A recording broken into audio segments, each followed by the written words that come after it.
Si Attorney Harry Roque kasi nag-live stream. Yung usual niya na ano, yung live stream niya sa Facebook. Nag-live stream siya tapos nagkwento siya na nangangamba daw siya na aarestuhin na raw si Digong dahil nagkwento raw sa kanya si Digong. Oh, okay. Panoorin natin yung video. Ito yung video na yun. Panood niyo na ba to? Well, I'm sure at one point, I'm sure napanood niyo na to, pero kung hindi pa, o di first time yung mapanood sa akin.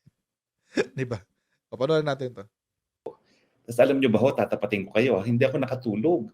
Kasi tinawagan Ako rin, di ako ako ni nakatulog kagabi. Tatay Digong. At ang sabi niya, nakakuha siya ng impormasyon na anytime daw baka siya arestuhin. Naku, ang instinct ko tumakbo sa Davao, sabi ko naman, ano man magagawa ko kung ako'y tatakbo doon. Pero hindi talaga ako nakatulog. Now, syempre, Ito yung video na sinasabi ko sa inyo. Na pinagkakalat, nakausap daw niya si Digong, sabi daw ni Digong sa kanya, malapit na raw siyang arestuhin. Okay, tuloy natin. nag-amoy-amoy ako kung ano nangyari sa Davao. Amoy-amoy. Abay, parang may katotohanan ng sinasabi niya dahil nakakahalap ako ng balita na i-disband daw ang Task Force Davao. Uy! Itong Task Force Davao ay mga 700 na mga sundalo yan. No? At sila ay binuo para protektahan nga ang Davao sa banta ng terorismo. Pero siyempre, alam nila na loyal sa mga Duterte itong Task Force Davao, so parang nagkaroon nga ng, well, yan po ugo-ugo ngayon na bubugin daw ang Task Force Davao. At ewan ko lang kung kumpirmado, pero nakakalap din ako ng impormasyon na lumipad daw noong Sabado ang chief. Mamaya na yan. Punta mo tayo sa Task Force Davao. Bakit? Kasi mga kutsero, parang yun yung basis nila. Yung pagkakabuwag daw sa Task Force Davao, ang basihan nila kung bakit sila ay nakakakutob na aarestuhin na raw si Digong. Yun. So ano nangyari? Oh wait, bago natin pag-usapan yan, as usual, mag-shoutout muna tayo sa mga ibigan natin sa Sendwave! Yan, kung kayo po ay nasa US, UK, Canada, Italy, France, Spain, Ireland, and Belgium, ay pwede na kayo magpadala na inyong mga remittances sa Pilipinas gamit po ang Sendwave. Ang gagawin nyo lang ay download ang Sendwave app, gawa kayo ng account, ilagay nyo yung bank account details nyo at pwede na kayo magpadala sa GCash, sa mga bangko at iba't ibang mga pawn shop sa bansa. At kapag ginamit nyo pa kayong promo code na Coach Jarrett, makakuha kayo ng karagdagan $20 free credit. Kaya yan mga kutsero, gamitin na si Sendwave for all of your remittance needs. Okay. Ano sabi ng Task Force Davao? Ay, hindi totoo yan. Sabi ng Task Force Davao. Hindi totoo yan. Ito yung balita. Ito yung balita tungkol dyan sa Task Force Davao. So the EMC has made a statement, we made some clarification, and there's no such issuance of any directive for the disbanding of the Task Force Davao. Walang direktiba ang sandataang lakas ng bansa para buwagin ang Task Force Davao. Ayon kay Colonel Cerces Trinidad, Chief Public Affairs ng Armed Forces of the Philippines, ikinagulat nila ang lumabas na issue na umano'y pagbuwag sa grupo dahil sa umuugong na napipinto umanong pag-aresto sa dating Pangulo. Ako, I just want to emphasize doon sa disbanding of the Task Force Davao. Honestly, nagulat kami doon at we don't know where it came from. Buti pa kayo, alam niyo na. Ganun reaction. Itinanggi rin ng AFP na ang pakay ng pagpunta sa Mindanao nitong Sabado at Linggo ni AFP Chief of Staff Romeo Browner Jr. ay ang pagbuwag Wait. Hindi ko pala tinuloy ang parte na yan. No? Tuloy na ngayon natin. Guys, confirm kumpirmado na. So, debunked agad yung isa niyang aligasyon ni Harry Roque, ni Attorney Roque. Debunk agad. Wala. Utas agad. Wala eh. Ayun yung allegation eh. Yun yung indicator nila. Una nilang indicator na arestuhin na raw si Digong. Kapag dinisband daw yung Task Force Davao. Anong sinabi ng Task Force Davao na kasama sa mga bataan natin sa AFP? Hindi totoo yan. Hindi totoo yan. Kayo maniwala dyan. Paano ngayon yan?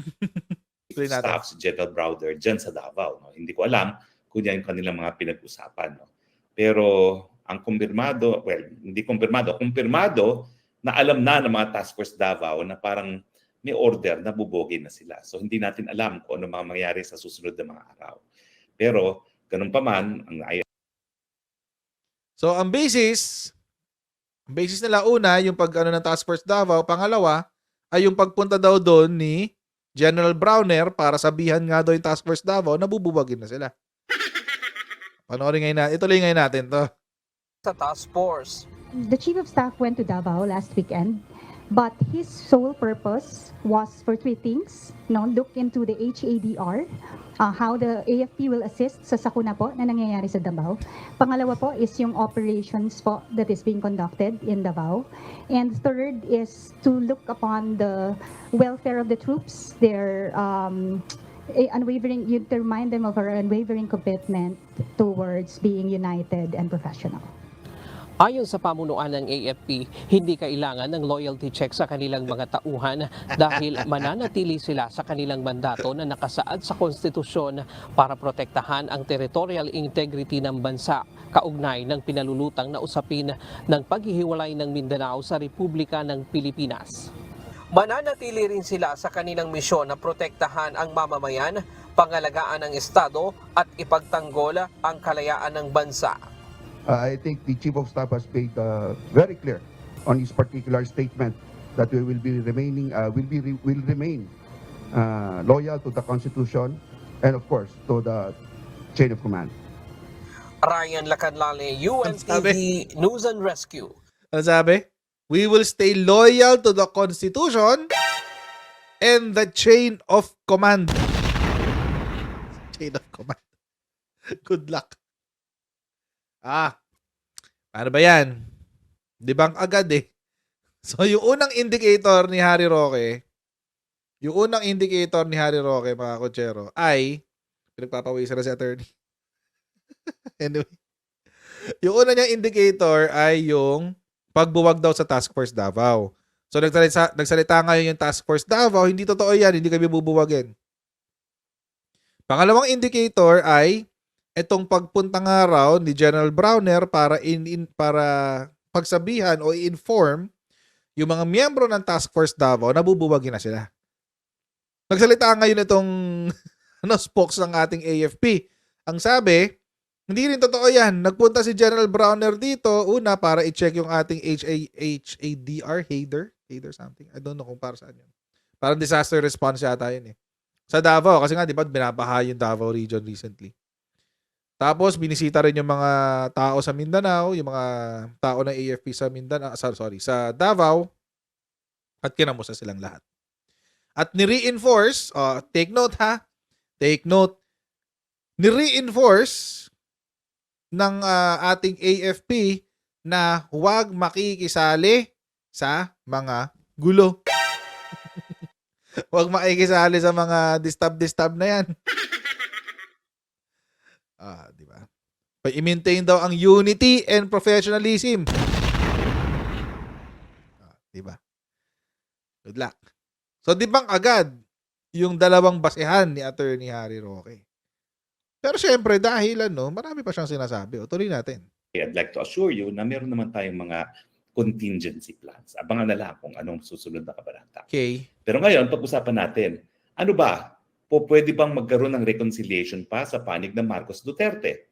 Well, bago po tayo mag-broadcast ngayon, nanood ako ng YouTube at isa sa napanood ko ay si Congressman Sandro Marcos na nagsasabi na ang opposition daw, mga dilawan at pinklawan, ang siyang pilit na pinagsasabog ng Marcos Duterte dahil alam nila na kinakailangan masira ang pagkakaisa ng Marcos Duterte para sa darating na midterm election ay makabalik ang mga dilawan at pinklawan.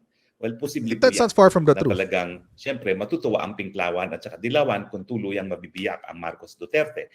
Pero huwag natin kalimutan, may mga kamag-anak ang First Lady natin doon sa dilawan pinklawan. Napakalakas ng chismis na ma-appoint daw as bilang Secretary of Agriculture itong si Marojas. Hindi nga nangyari, pero kamag-anak kasi. Tapos ang daming mga dilawan at pinklawan na nasa kabinete. Ang pinaka-latest nga ay itong si Senator Ralph Recto na nakita nyo naman kung paano nila winelcome sa Lipa nung pumunta sa Batangas si Leni Robredo. No? Napakahirap ng kampanya noon sa Batangas para sa Marcos Duterte, although dahil talagang kasangga at kakampi natin si Governor Dodo Mandanas, overwhelming pa rin ang panalo. Pero ang talagang kingpin doon na senador ay si Ralph Recto at talagang kinampanya niya ay si Leni Robredo. Pati nga yung Vice Governor na si Mark De Viste, siya ay Rosa Robredo Duterte. No? Pero overwhelming pa rin naman ang support para kay PBBM. So, Hindi ko makita yung connect nung sinasabi niya tungkol sa mga dilawan, etc. etc. Ba't niya minention yun? Out of the blue. Dahil napanood daw niya si Sandro. Tapos parang ini-imply pa na dahil kamag-anak daw ni Lisa, si Mar Rojas, automatic dilaw yung pamilya. Ganun ba yun? Hindi ko nagigets, mga kotsero. Hindi ko naiintindihan. Alam niyo kung bakit? Kasi sino ba ang inatake ng pamilya ng mga dilaw? At yung pinuno nila, si Cory Aquino, for the past 30-something years or 40-something years. It doesn't make sense. And, that's the first point. Second point, kung pag-uusapan natin ang dilaw, saan ba galing si Attorney Harry Roque? Maski nga nung kumakampanya si PBBM for Vice President pa yun, Vice President. Meron siyang video na nagsispeak siya sa law center ng UP. Siyempre, yun yung parang yun yata yung free legal aid something na tinayo nila kasama ng best friend niya. Na meron siyang speech tungkol dun sa kandidatura ni PBBM at sinasabi niya na magboboto ba kayo ng magnanakaw, boboto ba kayo ng mamamatay tao, etc. Saan ba siya nanggaling? Speaking of dilaw. Saan ba nanggaling si Digong? Sino bang inendorso ni Digong sa Davao noong 2010? Saan ba galing si Saan bang partido ni Digong? PDP laban, di ba? Yung partido na na tinatag ng Pimentel na isa sa mga aktivista na anti-Marcos. Wait lang. And speaking of cabinet members, sino ba yung presidente na nagpasok ng mga NPA bilang miyembro ng gabinete? Hindi pa tinanggihan ng Commission on Appointments magtutuloy-tuloy yung kanilang appointment. Si Digong yun. So ang weird, no? Ang weird na yung mga dating dilawan ngayon ang nagke-claim na hindi sila dilawan. Silang lahat yun. Ang ligalig nyo. Masyado kayong maligalig. Tapos ngayon, parang ipapapalabasin mo na, yung mga ina-appoint kasi ni Bongbong Marcos, puro dilawan. Si Ralph Recto, etc. Kayo nga, NPA.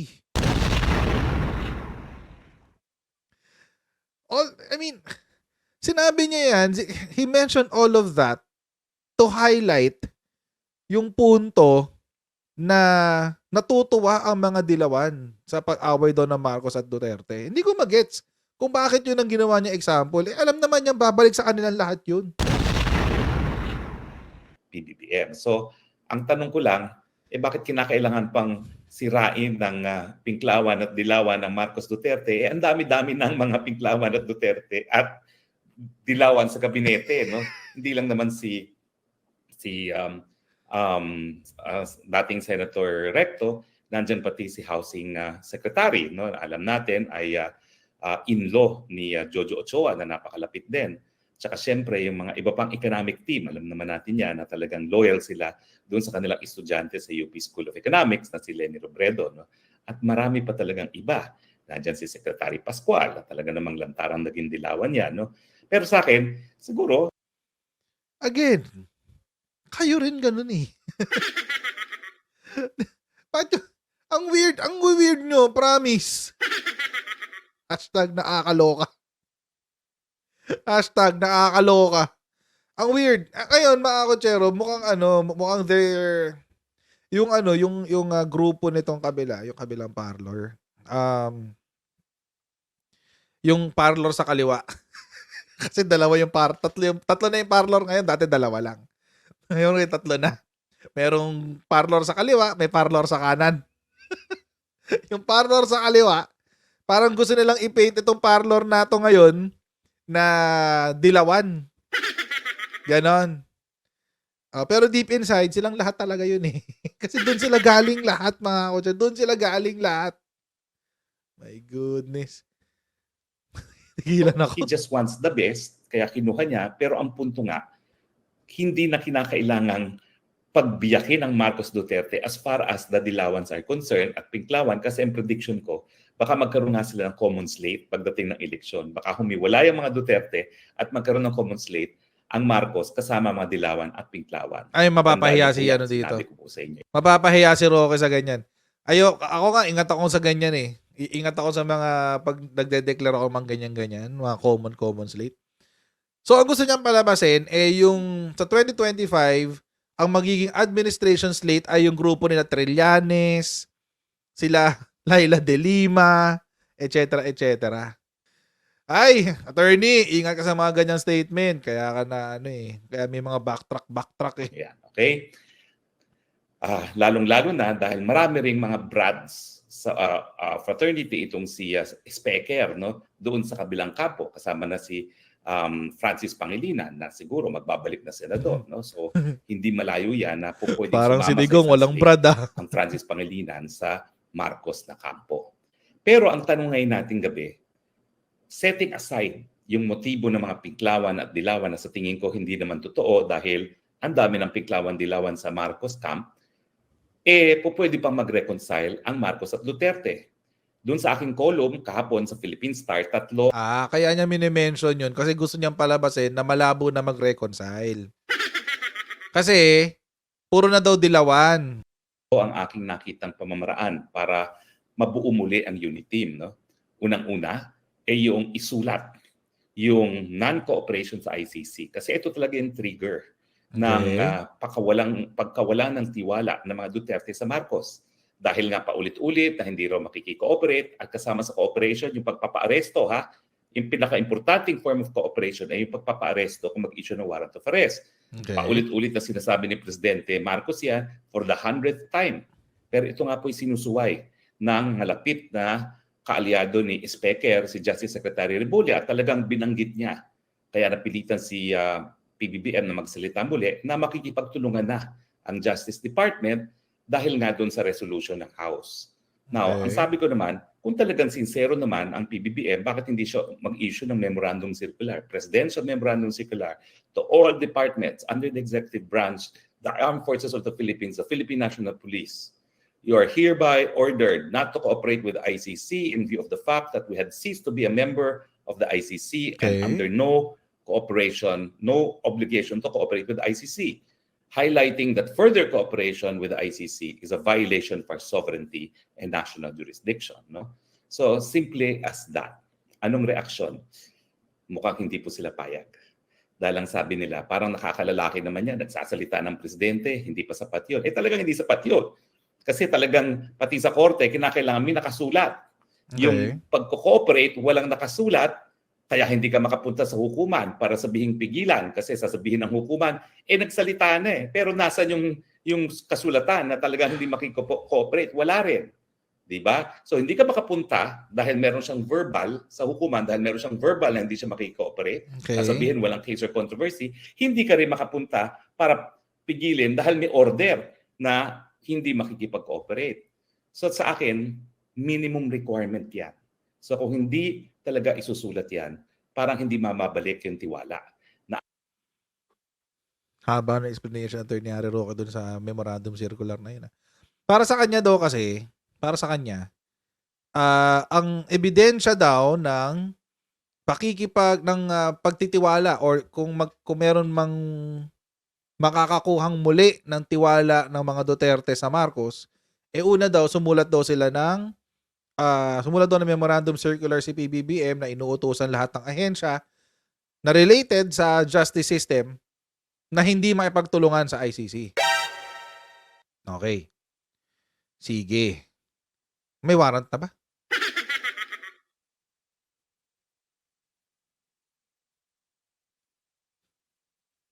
Yun yung tanong ko dun. May warrant na ba? Kasi kung ngayon yung gagawin yan,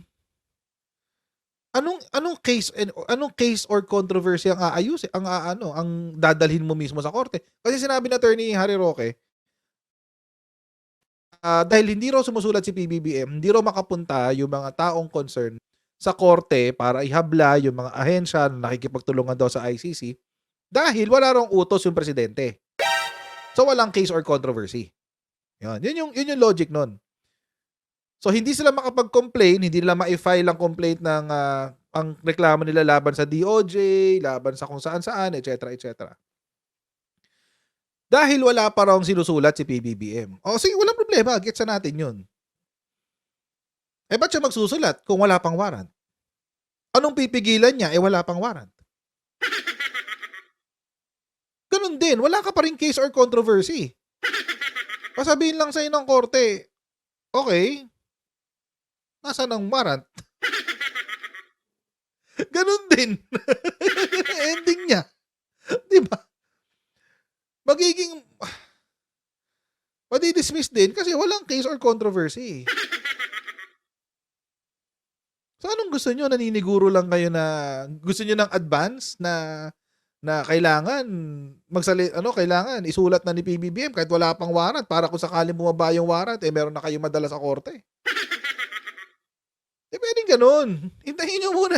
Hintayin nyo bumaba yung warrant. Pag bumaba yung warrant, saka kayo mag-iingay.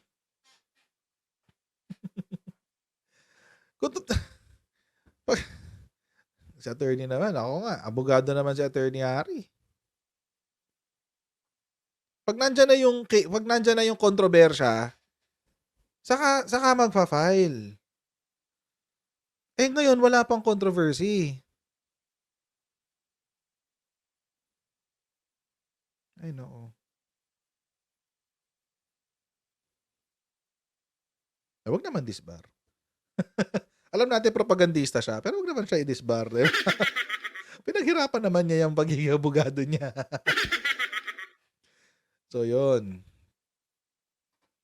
Anong case or controversy din yung pag-uusapan? Tuloy natin. Ang ganti ng mga Marcos sa Duterte ay papaaresto sila sa ICC at papadadala sa Hague. At ito po ay hindi lang si Presidente Duterte, pati na si VP Duterte. Wait, bakit ganti? Hindi ko naiintindihan. Meron bang ginawa ang mga Duterte kay PBBM para gantihan sila? Anong ganti? Yung tinawag siyang bangag?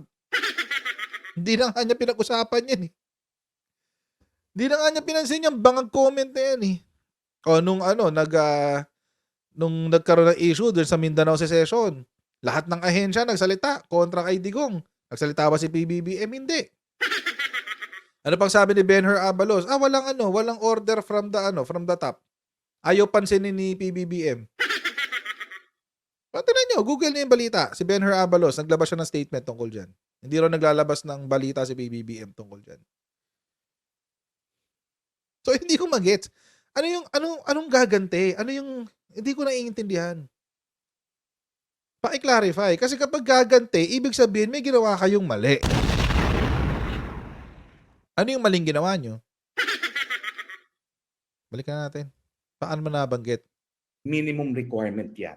So kung hindi talaga isusulat yan, parang hindi mamabalik yung tiwala na ang ganti ng mga Marcos sa Duterte ay papaaresto sila sa ICC at papadadala sa Hague. At ito po ay hindi lang si Presidente Duterte, pati na si VP Duterte na alam nating dinadawit itong loko-lokong walang kredibilidad na Las Cañas na ito. No? Ang pangalawang suggestion ko, siyempre, yung pagtigil sa pirma. Hindi ko po alam kung ano na nangyayari. Pero ang latest declaration ng mga kongresista, tuloy pa rin ang pagkakalap ng pirma. So, iba talaga ang sinasabi ni Presidente, iba ang ginagawa ni Mr. Specker. So, sa tingin ko, kahit paulit-ulit ng sinasabi ni Presidente na itigil na yung pirma na yan, yung bribery initiative na yan, hindi talaga magtitigil sila kasi at stake na yung liderato ni Speaker. Kung ititigil na yan, ang laking kahihiyan niya ni Mr. Speaker. Kung ititigil na yan, automatic yan. Dapat magbitiw na siya as Speaker. Kasi wala na siyang mukhang ihaharap sa kanyang mga kongresista. And I think hindi pa siya ready magbitiw. Hindi niya kailangan magbitiw. Kasi isang taon na lang siya. hindi niya kailangan mag-resign kasi isang taon na lang siya. I mean, 3 years lang naman ang term ng congressman eh. 2025 election na. So, I don't know. Ang weird lang. Tsaka hindi ko rin maintindihan bakit kasalanan ni PBBM yung sa People's Initiative. Siya rin nga mismo ang nagsabi na ayaw niya yan. Siya rin mismo nagsabi, ayaw niya yung People's Initiative na yan kasi it's divisive daw. Pinaghahati ang bansa. Weird. Ang weird.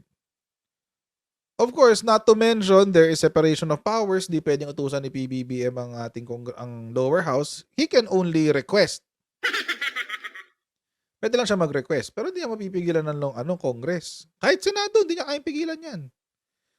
Dahil nasa Constitution natin yun. So, paano? And even then, sabihin natin na nagtutuloy pa rin yung pirmahan, ipinasa sa COMELEC, i-validate pa ni COMELEC yan. Pag validate kay COMELEC, tawag dito, saka pa lang ipe-plebiscite. So, ibig sabihin, i-check mo na ni COMELEC, kapag pumalya doon, wala na.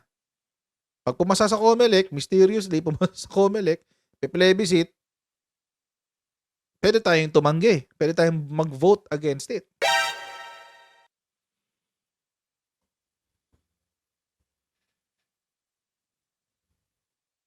Weird.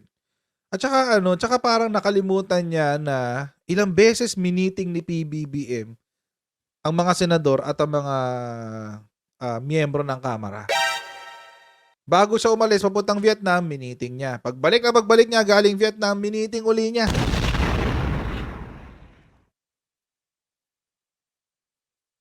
Ano kayang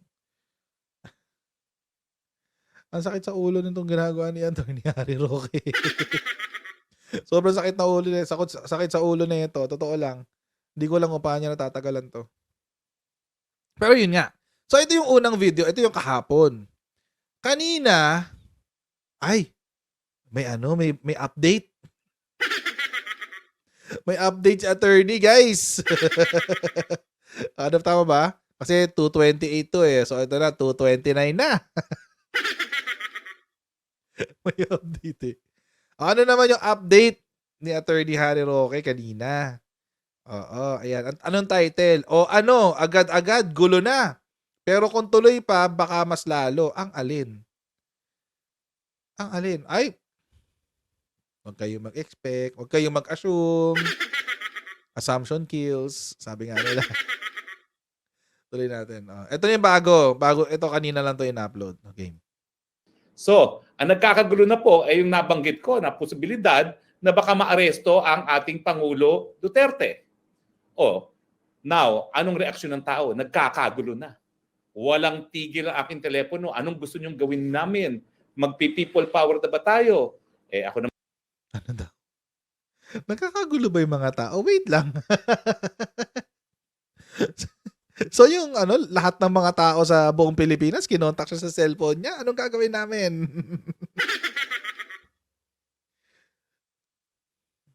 Naku, huwag kayong gumanyan. Yung rally for Sara nyo nung linggo, pumalya. Yung rally for Sara nyo, pumalya. Kalma lang kayo. Relax lang. Pinupropaganda nyo kasi agad eh. Kaya kayo napapaya. Alam nyo kung bakit nagsalita ito si Atty. Harry? Kasi na-balljack siya dun sa doon sa nauna niyang sinabi na tatanggalin daw yung TFD, Task Force Davao, nagpunta raw si General Browner para tanggalin Task Force Davao, etc. etc. Feeling ko kaya bigla siyang live stream ulit. Dahil siya. Diyos ko. Tuloy natin. Naman po, uminahin po tayong lahat ha, kasi hindi pa naman po nangyayari. Pag nangyari po yan, asahan niyo po, ako'y mag-i-spokesawar at ako mananawagan para sa mga Pilipino na manindigan. Pag nangyari po yan, asahan niyo naman ako na ako'y mag-spokesawar dyan. So ngayon, Okay. So, yun ba yung goal? Ang goal ba nila is magkaroon ng people power? People power 3? Well, kung may pera ka, madali yun. Diba? Babayaran mo lang naman yung mga relista eh. Tapos mamimigay ka ng pagkain, etc. etc. Kung may pera ka, madali yun. Bagay, unlimited naman yung pondo ng China. Unlimited ang pondo ng China. So, it's a possibility. Yung fake na people power. Pero, totoong people power, I doubt. And for what? Anong ipi-people power natin dahil nareso si Digong? Yun ba? Yun ang ipi-people power dahil nareso si Digong? Let's say matuloy. Let's say, sabihin natin matuloy. Let's play the devil's advocate. Tapos magagalit yung mga DBS, no? Yung mga DDS, mga DBS, magagalit sila, magrarally sila sa EDSA. Okay? O tapos, hindi ko gets. Hindi ko gets eh. So, absent yung mga tao ng isang linggo or ilang araw para lang i-rally yung pag-aresto kay Digong? I think you are again, ito yung problema sa kabilang parlor eh. I think you are overestimating the influence na meron si Digong.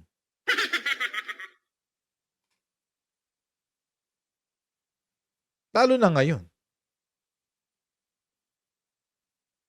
Mahirapan kayo kumuha ng audience. Unahin ang tao magtrabaho. Kasi may mga pamilyang papakainin yan.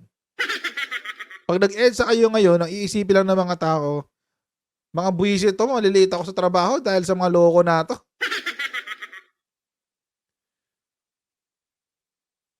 Lalo na yung mga moderates, lalo yung mga katulad nating moderates, na iisipin lang natin, ba't ko pa ipagrarally si Digong? Yung mga yung mga DDS talaga, expect nyo yun. Siguro kaya nila makakuha na ng mga hindi pala conservative. Siguro mga 500,000, 500,000 kaya nila yun, i-organize. Kaya nila yun. Hindi ko lang alam kung kaya nila yung people power levels. Tsaka kung gaano katagal nila masusustain yun. Yung ganong katagal. But I don't think the people will rise up in arms simply because inaresto ng ICC si Digong. Masyadong mababaw yung dahilan. Masyadong mababaw. Si Mau Diggs ang bagong Ninoy. Ang pangit. Diba? Ito ma-associate ka talaga sa mga dilaw. Si Mau Diggs ang bagong Dig. Ang bagong Ninoy. Good luck. Tuloy natin. kulang po kayo. Now, bukod dun sa akin tatlong sources, na talaga naman pong mga kapanipaniwala yan, no? Bakit pa kayo maghahanap ng source? Nagsalita na yung complainant labang kay Pangulo Duterte, si dating Senador Trillanes. Anong sabi niya? Tapos na ang investigasyon, ang susunod na lalabas na ang warrant of arrest. Di ba sinabi niya yan? Bakit pa kayo nagdududa na mangyayari yan? Siya ang complainant. Confidential ang proceedings ng ICC, pero hindi nila po pwede baliwalain ang mga complainants. Dahil sila ang complainants. Meron nga naman yun. dong Totoo yun. section sa ICC para dun sa mga victims, no? Kasi talagang progressive po ang progressive dahil nga they respond to the victims, no? Meron talaga opisina that takes care of yung victims, no? Hindi naman biktima si Trillanes, pero siyempre sa kahit ano namang legal proceedings, kinikilala kung sino mga complainant, at complainant yan si Senator Trillanes. So bakit natin pagdududahan siya kung sinasabi niya na palabas na ang warrant of arrest? Pero Okay. On the one hand, totoo yung sinasabi ni Attorney Harry Roque na kapag may complainant, the court is compelled to respond. Tama yun. Kahit saan korte yun, maski dito sa Pilipinas. Pag may nag-file ng complaint, tawag dito, ang korte, or hindi, mauuna muna, kung criminal, mauuna muna yung fiscal. Kapag civil, yung korte is depende pa yun sa jurisdiction. Maraming klase kasi, may MTCC tayo, MCTC, MTC, RTC, maraming klase. So, iba-ibang jurisdiction pa yun. But again, depende dun sa sa kasong ifa-file mo, the court will be compelled to respond. Because that's the job of the court. So, on the one hand, tama naman yun. So, kapag may nag-file ng complaint, may nakitang probable cause, maglalabas ng warrant of arrest ang korte. Tama yun. Tama yun. Walang doon. Walang mali doon sinabi ni Attorney Harry Roque. Siguro, natapos lang yung doon, yung kwento doon sa parte na yon. Kasi may kasunod yun eh. Pag naglabas ng warrant of arrest, the warrant has to be enforced. So, who will enforce it? Sino mag-i-enforce? Naglabas na nga ang presidente, sinabi niya pa ulit-ulit, hindi tayo makikipagtulungan sa ICC. Naglabas din ng Solje ng kanyang statement, kahit daw maglabas ang warrant of arrest ang ICC, kung hindi pipiliin ng gobyerno maipagtrabaho, wala silang magagawa.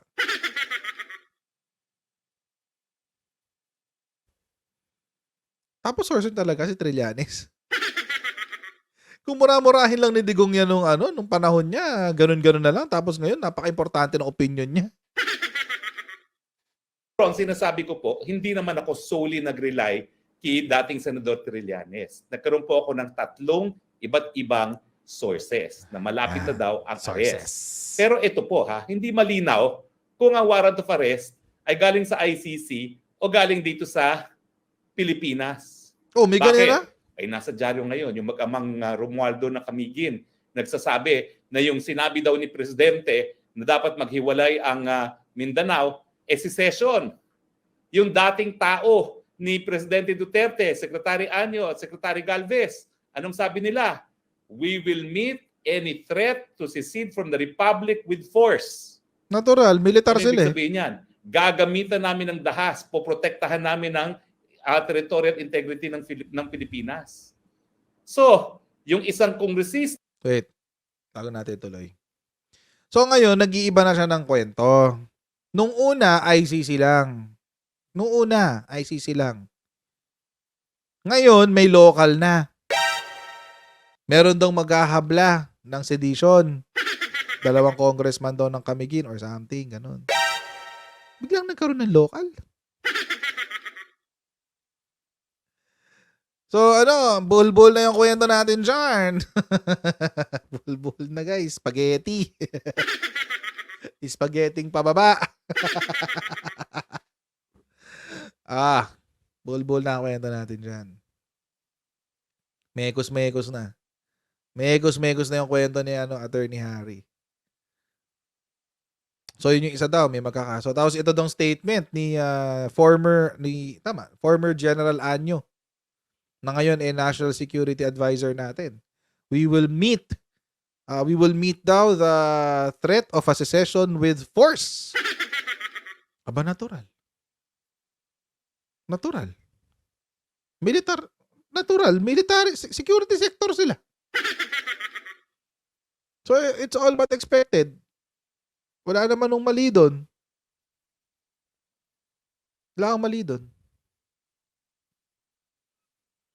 Ba't nila ginagawa? At saka, kung si Digong magli-lead ng secessionist movement sa Mindanao at merong mga rebelde at merong mga baril, expect talaga the full force of our army babagsak sa inyo. Expect nyo na yun. Diyos ko, naaaning kayo eh. Advance kayo mag-isip lahat eh. At dating gobernador nagsasabi sedition. Yung isa nagsasabi we will meet it with the threat of force. So ibig sabihin, abay baka kasuhan nila ang dating presidente ng sedition. At sinabi nga nila we will not hesitate to use force. O, nagtataka pa ba kayo? So what? So what? Kung kasuhan nila ng sedition, so what? Papatunayan pa naman lang sa korte yun? O di kasuhan, tapos magharap kayo sa korte. Ano masama? Hindi ko naiintindihan. Ba't may ganitong klaseng reaction? Na posible talaga na maaresto ang Presidente Duterte either because of an ICC warrant of arrest or dito sa lokal. Pero yung pag-aresto na lokal, meron din po akong multiple sources na kapanipaniwala din. Ang hindi na lang daw sigurado paano at kung paano masaserve sa kanya. Ako'y nagtataka din kung paano masaserve ang warrant of arrest na lokal na kaso. Kasi dapat dadaan yan sa PI unless nagkaroon ng tinatawag na inquest proceedings caught in the act. So mahirap po yun na magkaroon ng warrant of arrest dahil caught in the act unless gagamitin nila yung sinabi niya sa television and they will accept that as evidence of being caught in the act na nagkakaroon ng sedition dahil na-broadcast yun. Posible, pero pwedeng questionin. Pero pwede bang mag-issue ng warrant of arrest? Anything is possible.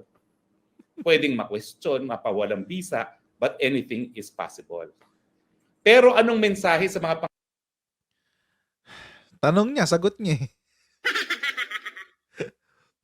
Sabi niya, paano makakapag-issue ng warrant of arrest sa lokal?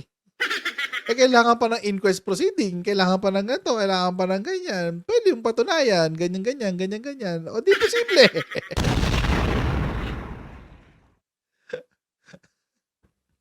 Alam nyo mga kotsero, simple lang naman yan eh. If the former President, Rodrigo Roa Duterte, has been, if there's evidence, yun ang ano dyan eh, yun ang magandang ano dyan, statement. Kung may ebidensya na ginawa nga niya talaga ang mga krimen na inaakusa sa kanya, bakit masama yun? Bakit masamang i-filean siya ng kaso? Akala ko ba no one is above the law? Ba't pinangungunahan nyo yung magpa-file na kung pwede bang i-file o hindi?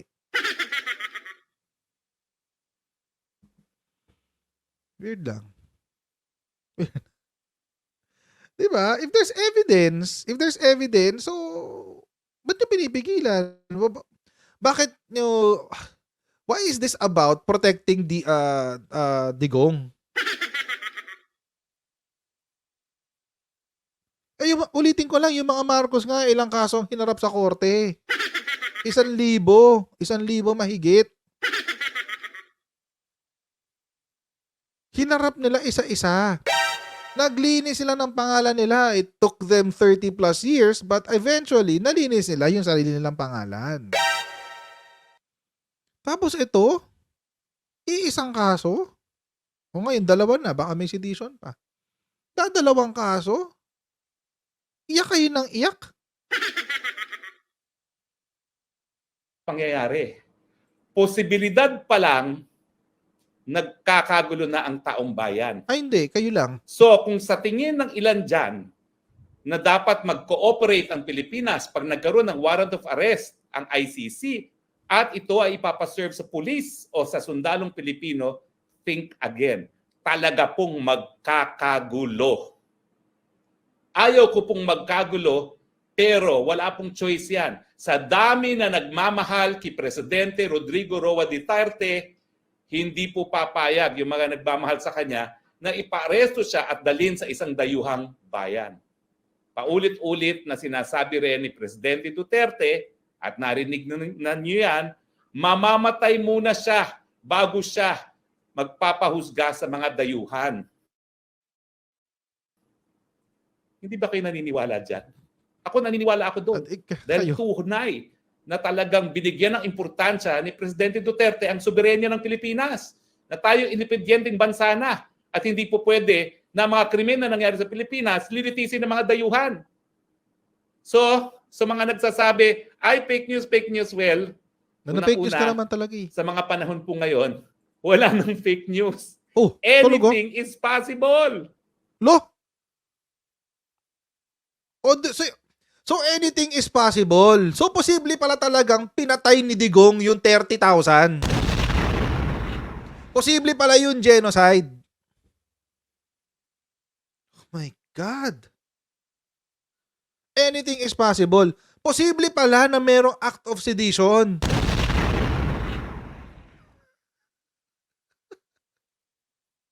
Anything is possible pala eh. Anything is possible. So, totoo, posible rin pala na addict si Digong sa fentanyl.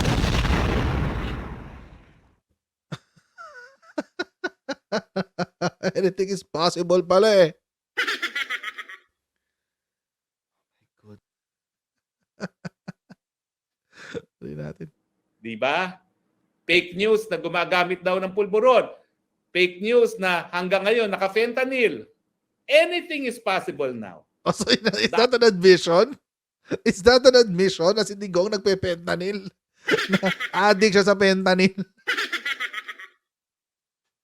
Mali. Mali.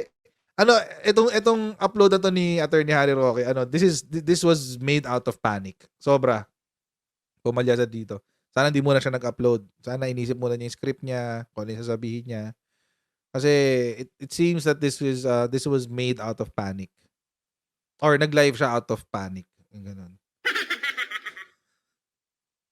Dahil history is unfolding. Malalaman po natin sa lalong mabilis na panahon ang katotohanan. Kasi yan ngayon ang hingi ng taong bayan. Ano ang katotohanan? Doon sa warrant of arrest, tignan natin kung ano mangyayari. Sana wala. Sana yung reaksyon ng tao na wala pa, na talagang natataranta ang tao dahil mahal si Presidente Duterte. Siguro, maniniwala ako doon. Yung mga siguro supporters ni Digong, baka sila yung nagpapanik. Pero yung mga syempre, yung mga ayaw kay Digong, matik na yun. Excited yung mga yun. Tapos, yung ako, tulad ko, I'm emotionally separated from politics. Wala akong pake. Sorry. May mga sinusuportahan lang ako, pero wala akong pake kung ano pinagdadaanan nila. Diba? Siguro sila, mga katulad nila Harry Roque, medyo invested sila sa tao, etc. Pero, yun ko. Siguro, iba sa inyo, ganun din. Invested kay Digong. So, panic din kayo. Will make this administration to make the right choice. Kung ICC warrant of arrest yan, wala talagang basihan para makipag-cooperate dahil hindi na tayo miyembro ng ICC. Pag siya'y inaresto, miski hindi na tayo miyembro, ang remedyo, habeas corpus na po yan dahil illegal arrest na yan. Dahil hindi na tayo miyembro, wala na tayong obligasyon na makipagtulungan. Pag siya naman inaresto dahil sa sedition, well, kinakailangan dumaan muna yan sa preliminary investigation. So illegal din yung pagkaka-aresto. Ang mensahe ng taong bayan na ngayon pa lang, balita pa lang na may posibilidad, nagkakaagulo na, natataranta na, huwag niyong gawin. Sasabog po yan, parang social volcano. So imbis na kayo ay mag-deny, tignan nyo anong reaction ng taong bayan. Galit po sila sa mere possibility na maaresto ang dating Presidente Rodrigo Roa Duterte. Whether be it dahil sa ICC o whether be it sa kanyang mga sinasabi. Hindi lahat. Kayo lang. Tama ba ako o mali? Mali. Di ba ako yung nagsasabi lang kung anong damdamin ng taong bayan? Uy! Grabe, makataong bayan siya. Akala mo lahat to. Grabe naman, Attorney Roque. Hindi naman lahat. Damdamin mo. Oy, pwede yun. Huwag na naman kami damay dyan. Huwag nyo naman ako damay dyan. Hindi, ito, yung mga viewers ko dito, baka may nakakaramdam din ng nararamdaman ni Attorney Harry. Ilan ba tayo ngayon? 2,600 tayo sa YouTube, tapos 213 sa Facebook. Baka yung iba nakakaramdam. Pero ako hindi. Wag ako. Don't count me in. Huwag niyo pong gawin yan. Puputok tayo na parang pinatubo. That will trigger chaos pag inaresto nyo ang dating presidente. Hindi ko Rodrigo Roa Duterte. naiintindihan. Paano huhupa ang tension ngayon sa posible na pagkakaalis o pagpapaaresto kay Presidente Duterte para mawala ang alinlangan na aarestuhin siya dahil sa ICC? Yun po. Gumawa po si Presidente BBM ng Memorandum Circular addressed to all executive agencies Ay, including PBBM, DOJ, wag kang ano. NBI, PNP. PBM, wag ka makikinig dito. Hintayin mo lumabas yung warrant. Kasi pag inunahan mo ngayon yan, kami naman ang magwawala. Ba't ka nagpa-auto? Ganon. Okay. PNP and AFP. Walang makikipagtulungan sa ICC. Nakasulat yan na order. Hintayin yung warrant. Hindi puhupa yung possibility na maaresto dahil sa warrant of arrest. Di ba po? Pero habang kasing salita lang at nakokontra ng ibang tao, gaya ng kalihim ng Department of Justice, wala pong maniniwala sa salita. Kasi pinatigil ang pirma, tuloy. Di ba ho? Hindi daw kailangan ng amendments ng economic provisions, tuloy pa rin. Ano nangyari? Akala nila may kasunduan na sila. Ayun, gera na naman ang Senado at ang Kamara de Representante. Parang wala pong ibig sabihin ng salita sa bayang ito. Dapat isulat dahil pati ang husgado will be guided kung anong nakasulat. Yan po ang dahilan. Kaya kapag ikaw nag-file ng certiorari, kinakailangan may certified true copy. Tama naman yun. Bakit ayaw isulat? Kasi wala pang warrant. Ay, nako. Hintayin natin yung warrant, So, sir. Ang tutukan po natin, paano ang reaksyon ng bayan na hindi pa nangyayari. Ouch. Dahil pag yan po yung nangyari, masigurado talaga, magkakagulo. Hindi naman Yan siguro. po ang katotohanan. Kayo, yung mga DDS ang magkakagulo, sigurado. Sigurado yun, mga DDS magkakagulo sila. Kung gaano man sila karami, hindi natin alam. I don't know. Magkakagulo yun, sigurado. Kung yung mga DDS. Pero majority, I doubt. I doubt yung majority would. Nakakaloka si Attorney Harry. Everything is possible na raw, guys. Everything's possible. Ay, naka. Everything's possible na raw, guys. So, ibig sabihin, posible na addict sa fentanyl si ano. Kasi sabi niya wala na nung fake news eh. Sabi ni Attorney Harry Roque, wala na nung fake news. So, posible pala na guilty siya sa pagpatay ng mga 30,000 na tao sa war on drugs. So, kung posible yon, bakit hindi arestuhin? Ba't siya pinoprotektahan? Imagine, saan ka nakakita ng mamamatay tao, pinoprotektahan pa? Kung ganon. Kung totoo yun. Pero kung hindi totoo, ba't kayo natatakot? Eh di pa ano kayo, pa-inquest din kayo. Di ba? What's stopping you?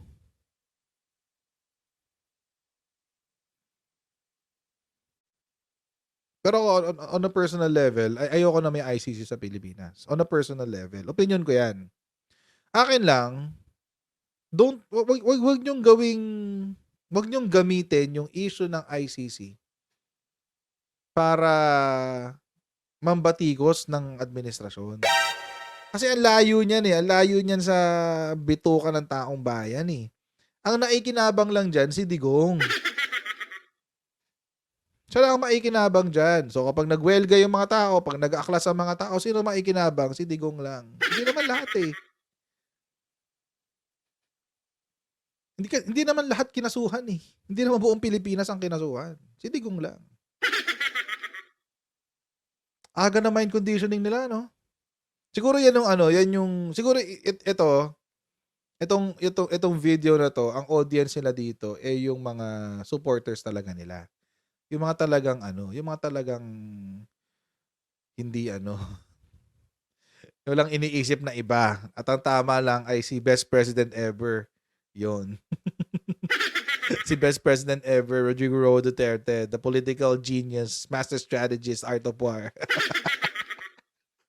Ayan. I'll see all of you tomorrow, guys. Maraming po salamat sa inyo patuloy na pagsuporta sa ating channel. Huwag niyo po kalimutan mag-subscribe sa Coach Jared YouTube channel. And pa-follow na rin po tayo sa ating Facebook page. Okay, na Coach Jared ang pangalan. And pa-share po at pa-share nga po yung ating mga replays, mga kotsero, lalong-lalo na. Napakalaking tulong po sa atin yan. Kaya, ayun po. God bless all of you. And I'll see all of you in our next Coach Jared Live. Bye everyone. See you next time. Bye.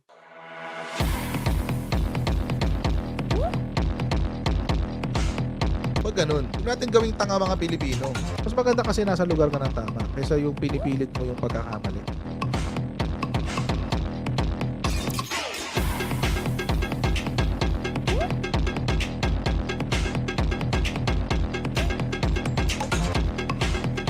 Are they willing to go that far? Hindi makakalimutan ng Pilipino yan hanggat di nasasagot niya. Sino ngayon nagsasabi ng totoo?